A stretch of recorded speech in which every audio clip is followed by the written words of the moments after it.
ecosystem. Binabalanse po.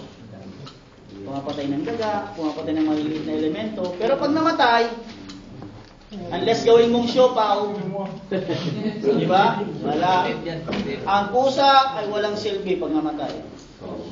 Pangatlong uri ng hayop, pag buhay may silbi, namatay may silbi pa rin. Kalabaw. Ang kalabaw tumutulong sa sakahan pag buhay. Pag namatay, pagkain. Ang pang-apat na uri na hayop ay yung hayop na inilagay sa mas mataas na pedestal. Hindi na nga tinawag na hayop.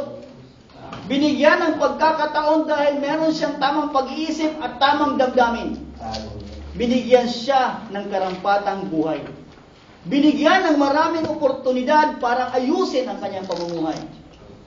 Subalit datapot, ngunit mga kapatid ko sa panalangin, marami sa mga ito ay namatay na lang, wala pa rin silbi. Wala akong itinuturong daliri, wala akong tinutukoy.